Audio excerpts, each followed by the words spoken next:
महिला डाक्तर लक्ष्मीबाई महानता जीवनव्यापी संचित अर्थ को एम्स को दान करने को निष्पत्ति।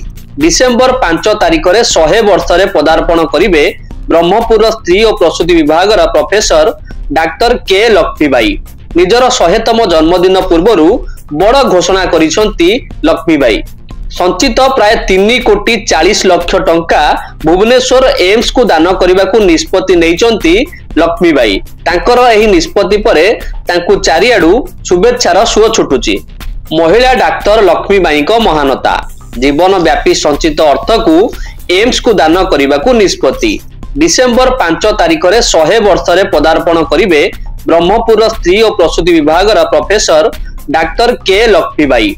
निजर 100तम जन्मदिन पूर्व बड़ घोषणा करिसंती लक्ष्मीबाई।